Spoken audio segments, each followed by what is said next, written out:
So here's a little issue we have in America today.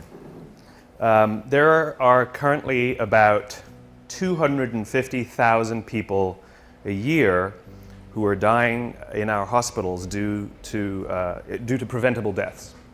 And I'm not talking about negligence, I'm talking about little accidents, right? I'm talking about the doctor in the morning not properly briefing the doctor for the evening. I'm talking about things that we can't sue anybody. There's nothing that we can see that's wrong. But there's 250,000 preventable deaths every year. That's about 20 747s going down every single week. That's what's the equivalent to. And the confusing thing is that we have the best doctors in the world.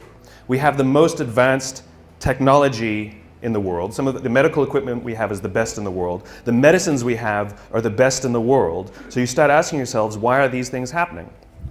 And the reason is not because of any of those things. The reasons are actually something vastly more simple. It's something very, very human. 5% of hospital administrators are doctors. Most of them are number crunchers. Hospitals are run like businesses. Hospitals are run by the numbers. And the problem isn't the people who are giving the care. They're very highly trained. The problem is the way those people are cared for. Because what we've done is we've created cultures in hospitals where the people who are doing the caring aren't cared for. And so all of these little preventable deaths are happening because they don't feel like they're a part of anything. They're just doing their jobs and they don't get along that well, and there's not a lot of camaraderie. And the impact is death, right? Now I use this example because it's exaggerated because the impact is so powerful. But the problem is the same in our own companies, right? Which is we come to work and we're told, you must care for your clients, you must care for your customers, you must make them the focus of all you do, and yet why aren't the people who are managing us from the top caring about us? So yes, in a hospital the impact is worse, but the impact that we're having on the outside world is just as bad. In other words, we're not working at our best. We don't care for the things we're doing. We're not helping each other is the most important part. And the residual impact is that we are unfulfilled by the work that we do. And when we're unfulfilled by the work that we do, we focus on the details. And when we focus on the details, we retract from each other. When we retract from each other, we feel lonely. And when we feel lonely, cancer goes up, heart disease goes up, diabetes goes up. In other words, by going to work, we're killing ourselves. Literally. There's another study that was released not that long ago that says that parents who work late, the negative impact that it has on their children is little to none. They may feel guilty as parents, but the negative impact that it has on the raising of their children is little to none. However, parents who come home from jobs they hate or don't love, their kids are more likely to be bullies at school. And now you think about the bullying epidemic we have in America, right? Where there's this disturbing number of young children who are killing themselves, suicides, because of bullies. The problem is not the schools. And the problem isn't even the parenting. The problem is the jobs the parents have. This is the importance and this is the power of the work that we do and the places we go to work, right? Most of us, like when you listen to the unemployment statistics, they say, we're all-time high, record high, 9 to 10% unemployment, right? And people go, oh my God, that's terrible. And I hear that number and I go, well, that means 91% still have a job. Right? Now granted, we want to get that employment number up, but that means 91% are still going to work. The question is how many of them are coming home fulfilled by the work that they do, and how many of them are waking up inspired to go back to work the next day. If we don't love our works, we don't look out for each other, and if we don't look out for each other, we feel lonely. If we don't feel lonely, all these negative things happen. So what example can I share with a creative audience about how to change this? The United States Marine Corps. I had the great honor last week of spending a week with the Marines. I spent a couple days at Camp Lejeune, and then I went for a few days to Paris Island to watch them go through boot camp. And this is it's a remarkable, remarkable human experiment that they're doing. And even though they know what works, they don't know why it works, but they don't need to know why because they know that it works, right? But what's happening is they're taking a group of strangers, people who don't know each other, who are showing up, and within a very, very short period of time, learn to trust each other so much that they would give their lives for each other. right? And we know, everyone, sort of anyone who's ever worn a uniform knows that no one runs into battle for God and country. It doesn't happen. It's for the guy to the left of me and the guy to the right of me. That's the reason they do what they do, right? And these sort of remarkable stories of heroism where people rush into very, very dangerous situations to save others. And they always ask the question, why did you do it? Why would you risk your life? Why would you put yourself at risk for them? And the answer is always the same, because they would do it for me. In other words, what gives them the confidence to put themselves at great risk is the knowledge that someone would do the same for them. We would put ourselves at great risk for our companies if we knew that our companies would put themselves at great risk for us. But they don't. So we don't.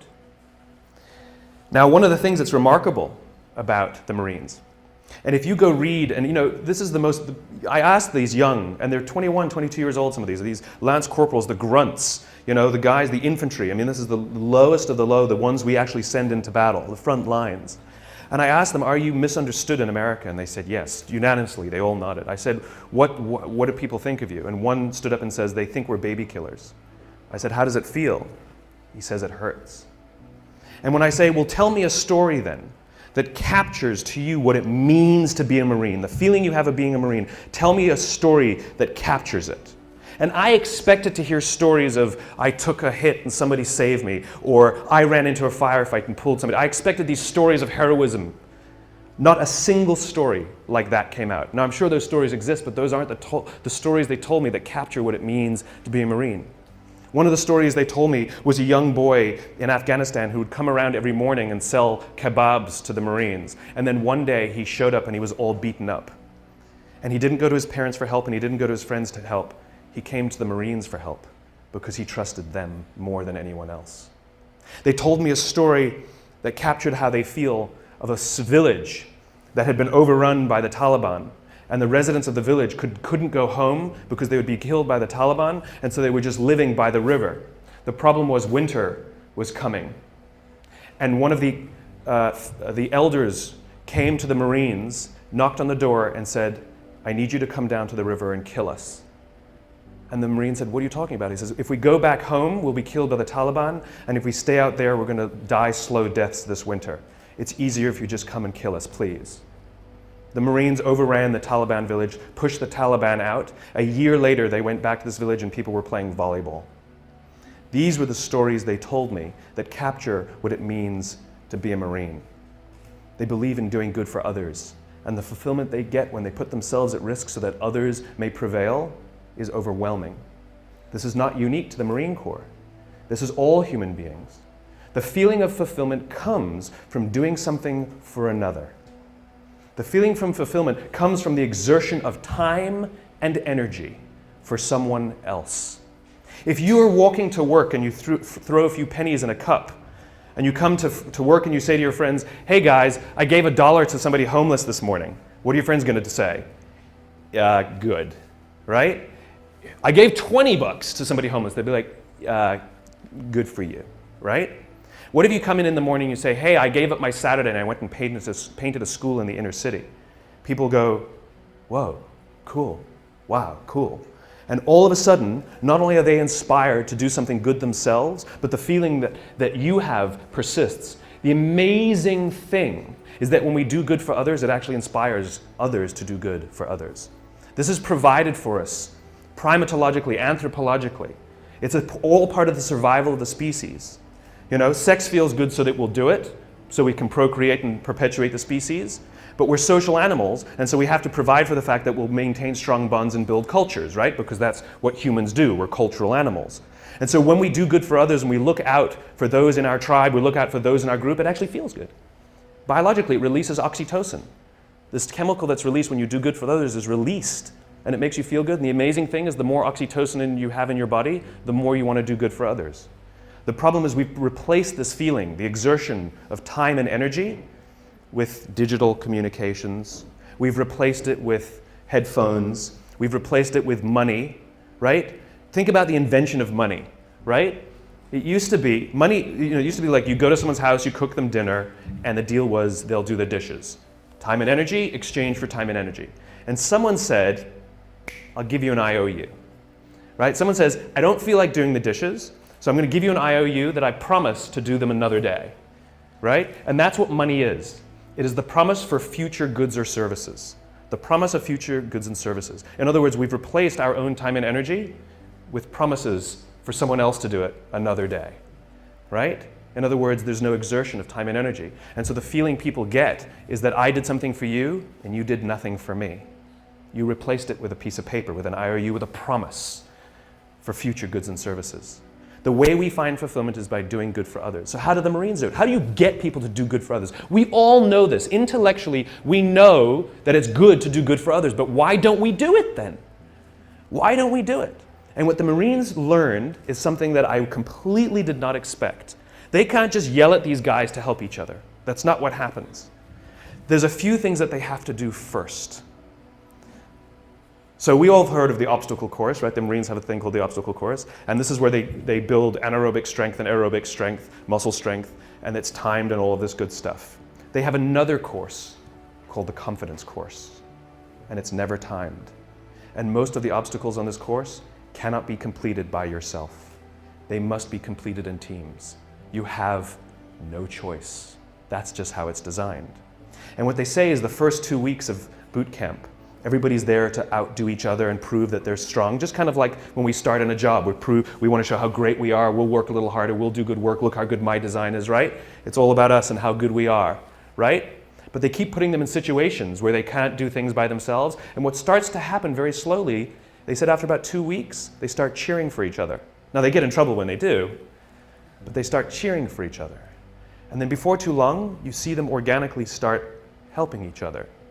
And what happens is if there's one person who's weak and refuses to help the others, or even if there's one person who's strong, who's, I was the star college athlete, and they get to the end of every obstacle and they just stand there and wait for everybody to finish and they don't help each other, what starts to happen is organically the group starts to ostracize that person. Organically, they get ostracized until they learn that the only way that they will get through this thing, the only way they will survive boot camp, is if they ask for help because they have no option. The problem is, no one will help them until they're willing to help another. It's the deal we have to make. It's called vulnerability and risk. We have to take the risk to make ourselves vulnerable. Yes, you might do something for someone else and they may not do something back for you. That's the risk you run.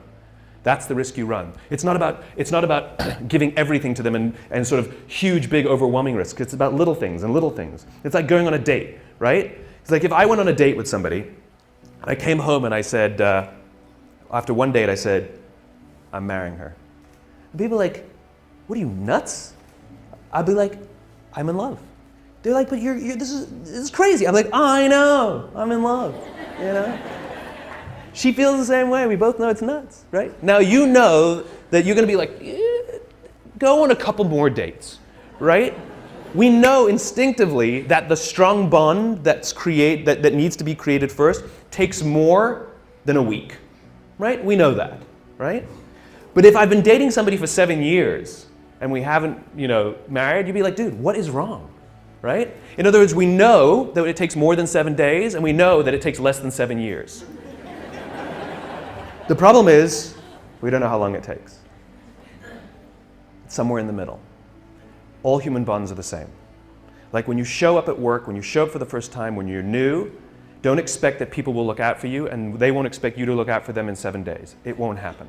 But if you've been working at a job for a few years and you don't have the absolute confidence that if you turn your back you will not get stabbed, you can rely on somebody, you can give them something, nothing will go wrong, you will share the credit, no one will throw you under the bus. If you don't have that in a few years, something's wrong.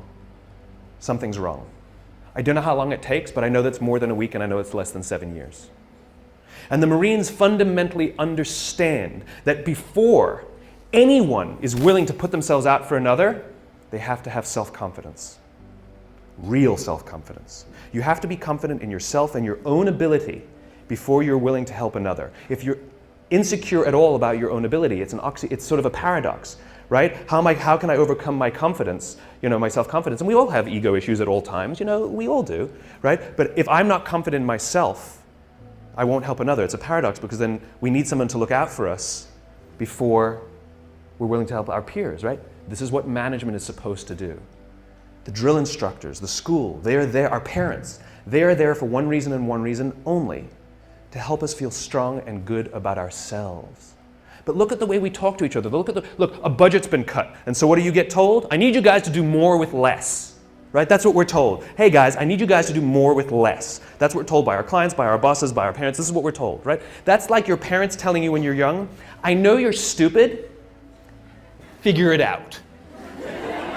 Right? You're not as smart as the other kids. What do you want me to do? Right? It's the exact same thing. I need you to do more with less. Right? What we need to be telling people is, I need you to do more with what you have. Right? You have capacity, you have strength, you have talent, you have ability. I need you to do more with what you have. We don't celebrate what we've got. We criticize for what we don't have. This is the responsibility of management, to take us under their wing and help us understand our own value to ourselves. Close your eyes and think back to high school. And think of that one teacher who took you under their wing and cared for you and looked after you and helped you realize that you are capable of more than you thought you were. And you probably are the person you are today in some part because of that person. Right?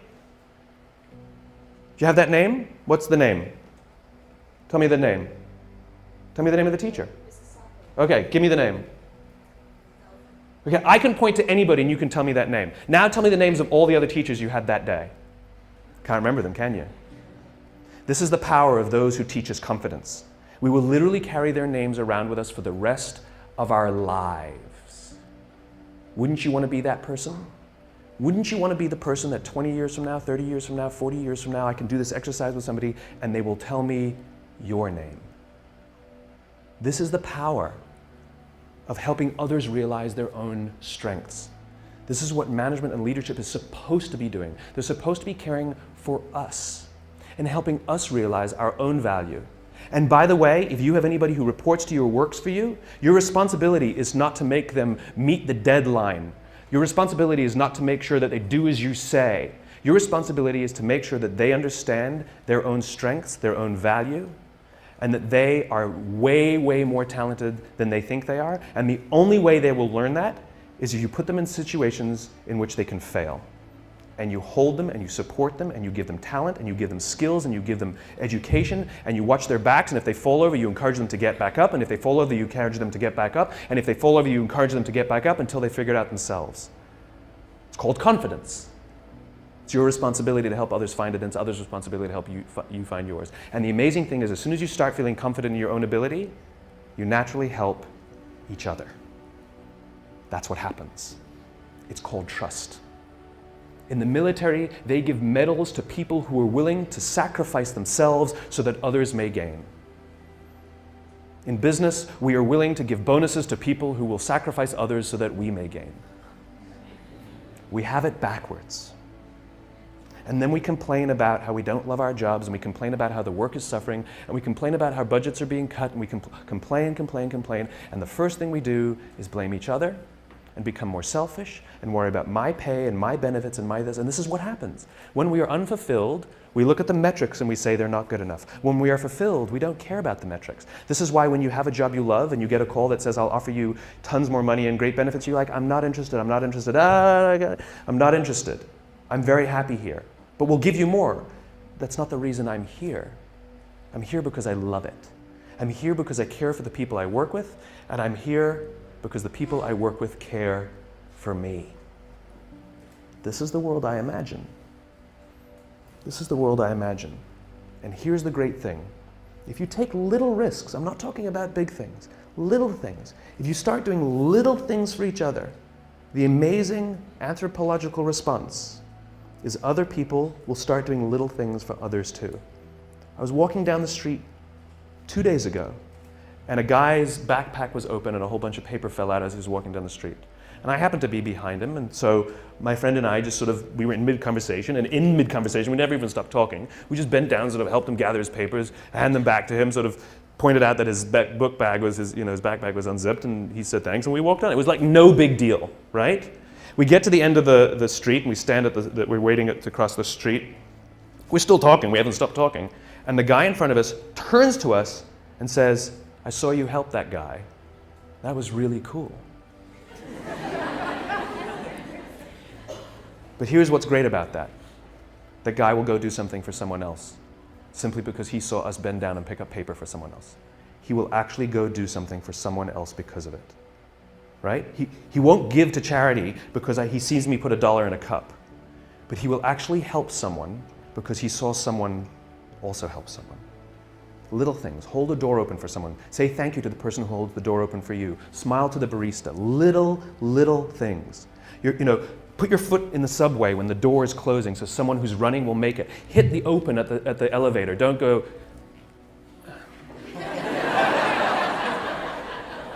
or pretend you didn't see. That's the best one. Oh, I would have if I saw. Sorry. Right? Do it. A little time and a little energy. And you'll find around work that people give a little time and a little energy back to you. And you'll give a little more time and a little more energy. You go for a coffee with someone. Then you go for a 2-hour coffee. Then you go for a coffee and a lunch. Then you go for a lunch and a dinner. Then you go for a dinner and a movie. And then you sleep over. And then you sleep over 2 nights. And then you go on holiday together. And eventually you get married. Right? It's slow. It takes time. And we can't rush it. If when we rush it, it's all fake. Do things for others and watch how much others do for you. Go get yourself a cup of coffee from the coffee machine in the morning. Make one for someone else. It takes a little extra time. It takes a little extra energy. That's the point.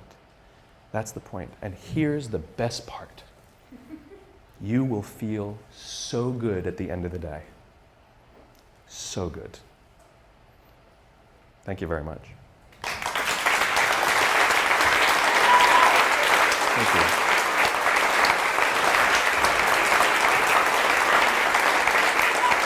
Thank you.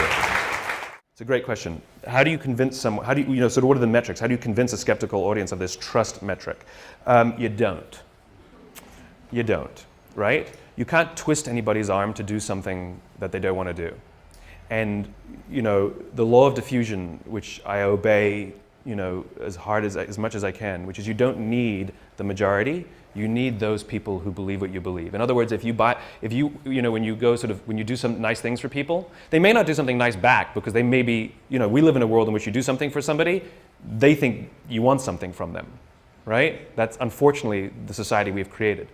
But that's the risk that we keep taking. And I'm not saying you should keep doing it for somebody who keeps doing nothing and keeps sort of, crapping on you because of it. Then at some point you have to be like, all right, my bad, right? And you back off. I don't believe in helping everyone. I do not believe in it, right? This is not, let's do good for everyone on the planet. That's not what I'm talking about. Mother Teresa, who's the poster child for giving selflessly to all who need, at the end of her life started questioning the existence of God and, by the way, hated her life. Serious, okay? In other words, giving to others unabashedly is actually self-destructive. It doesn't help, right? And it's just like going on dates with people you don't like doesn't mean you'll eventually click and right? There's only one machine that I found that really accurately measures trust better than any other sort of metric. It's called the human being. It's really good at it, right? And so those feelings you get, trust them in one way or the other. It's the little risks, it's the butterflies, it's the unsure. It's the backwards and forwards, it's the dance, it's dating, it's the dance, it's the nerves. It's that. So if there are cynical bastards at your office who don't get it, ignore them. Don't worry about it, because eventually you'll get enough, and those people either come along or leave or be pushed out. Ostracized. Remember, when the group starts helping each other, they ostracize the ones who refuse to help, whether they're strong or whether they're weak.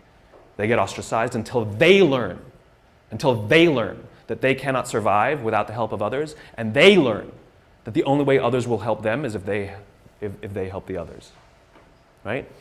The order matters.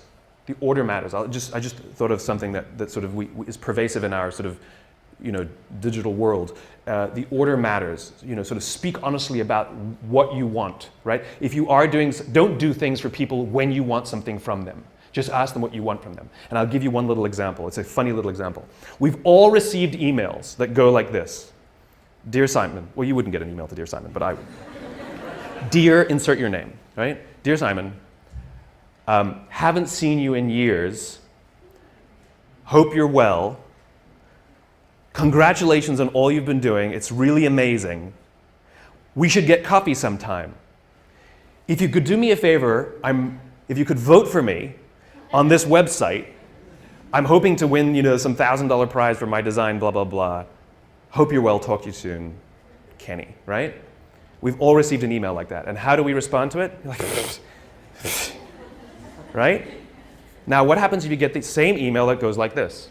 Dear Simon, I'm hoping you could vote for me on this website. I'm trying to win some $1,000 prize for my design. I haven't seen you in years.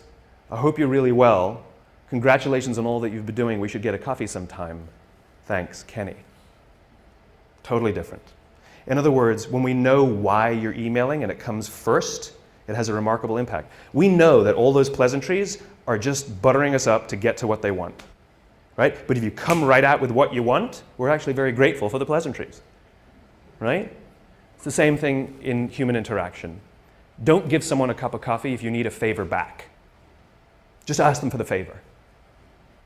It builds trust. I can't trust you every time you do something nice for me. I think you want something from me. I won't trust you. And this is what companies do to us, right? Well, we did this for you. Why won't you do this for us? That's not how it works. Generosity, bending down to pick up the papers, holding the door open for someone, is expecting nothing in return, ever.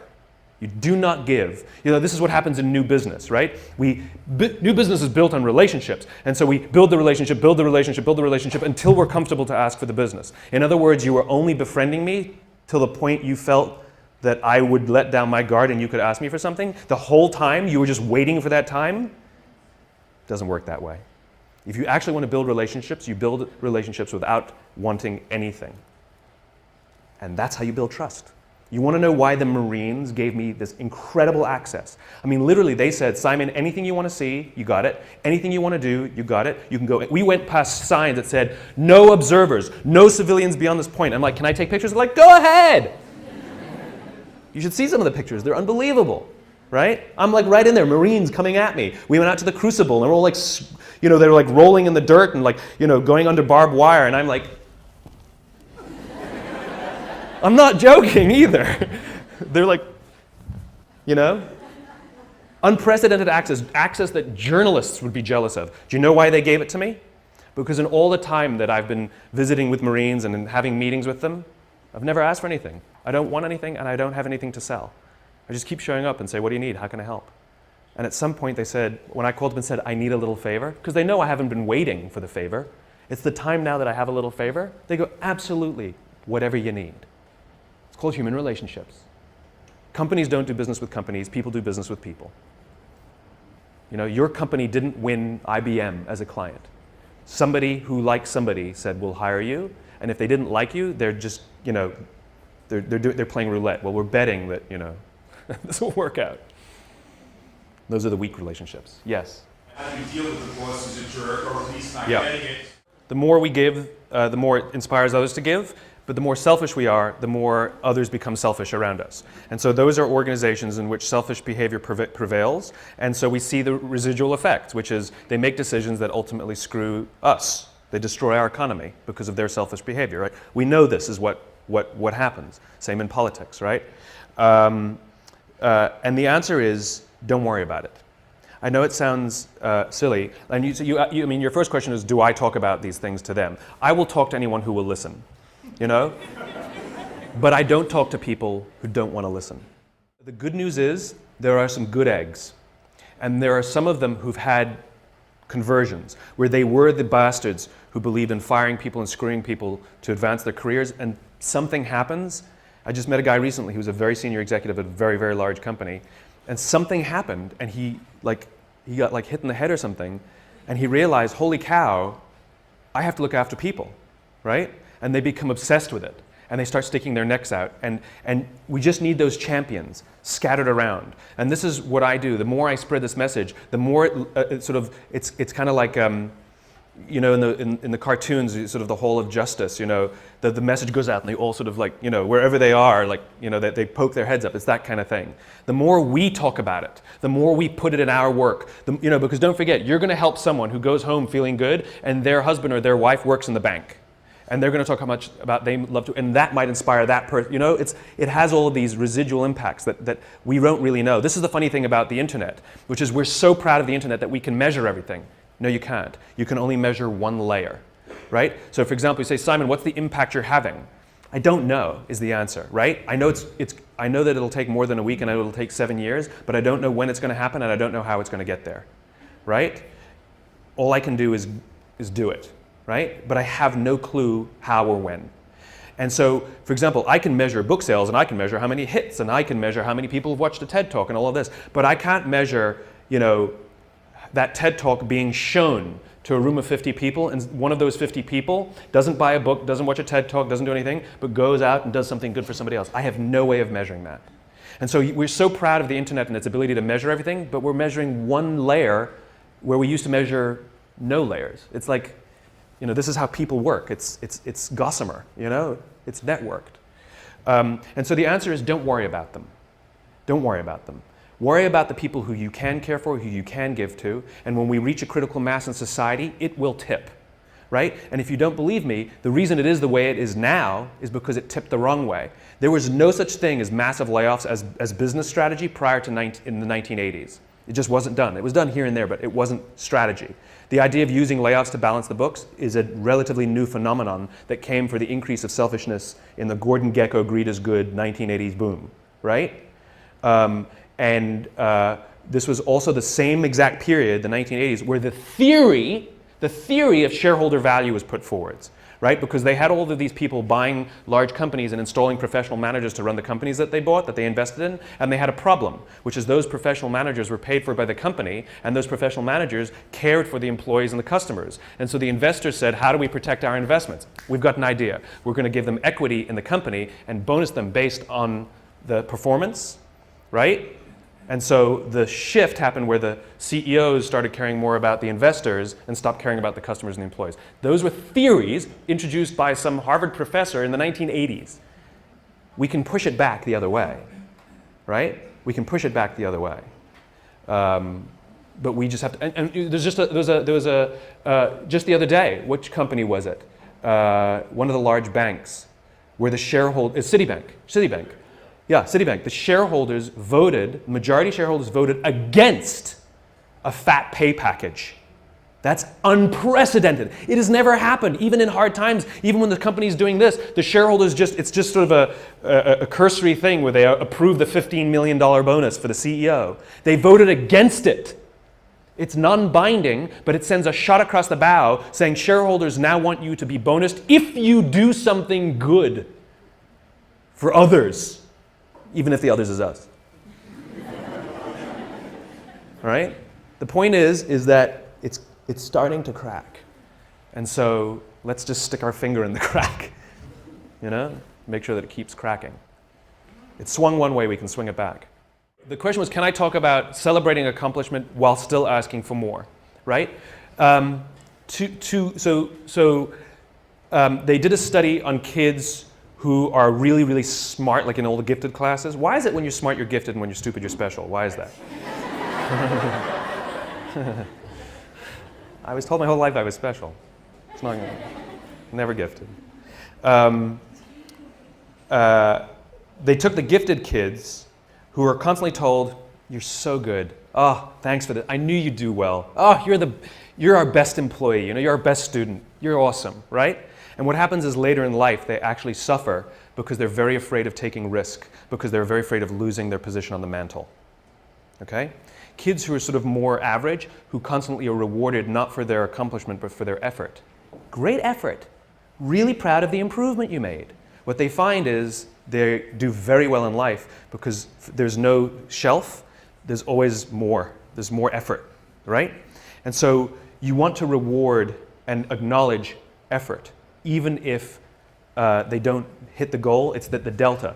But at the same time, if it goes backwards, you'd be like, dude, what's going on? It's like we shouldn't be giving ribbons for everyone who competes, right? Because what we're teaching people is, if you do nothing, you get a medal, right? And the funny thing is we're creating a generation that's feeling very hollow. and feeling, this sense of entitlement that people complain about Gen Y. The entitlement is, I don't feel like I've accomplished anything. And the funny thing is about human beings is the way we feel accomplished is when we exert energy and time and reach a destination, right? And the more energy and time that we have to suffer through, especially if we suffer together and we get somewhere, it is overwhelming. Think about the best jobs you've ever worked on. Was it the best design? Was it the best results that the company had because of your project? Or was it an absolute hell project that you worked together and you came out at the other end and that you got it done at the deadline and you're like, that was amazing. It was the hell projects.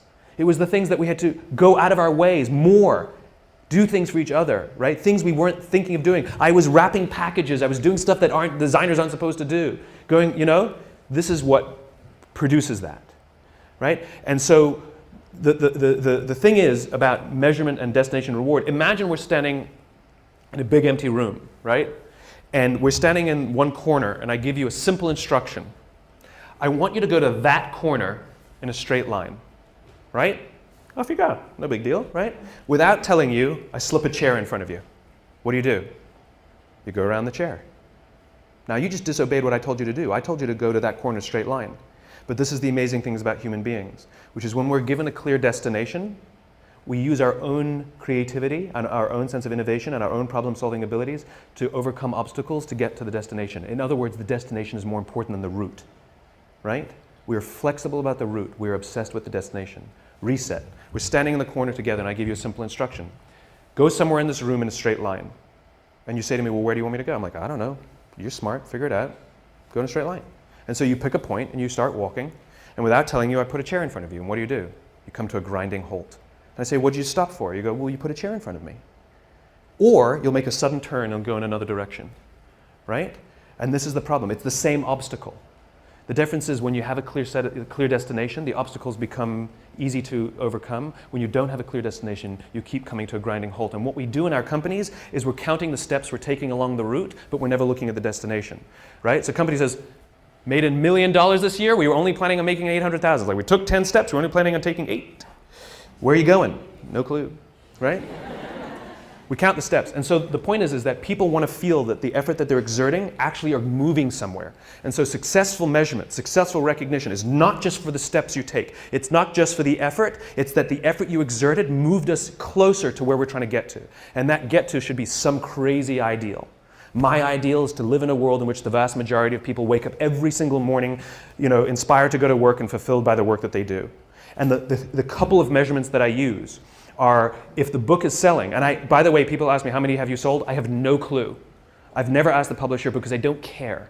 I really don't care how many I've sold. What I care about is the Amazon rankings and that those are going steady or up and not plummeting, because that means other people, right? Because I don't have a publicist, I don't have a marketing strategy on purpose. I didn't hire one of those companies to sell the book for me. And the reason is because I'm not interested in book sales. I'm interested in the spreading of an idea. And so I just use that as a metric to help me understand, am I sort of marching in because the more I preach, is it resonating? And so you have a couple of these imperfect measurements that help you understand, are you going along the way? So it's not just great effort, look what you achieved, because that's what we're doing now. Right? Our goal is to increase top-line revenues by $50 million. For what reason? Right? Which is, we have to know the destination, and then we say, amazing.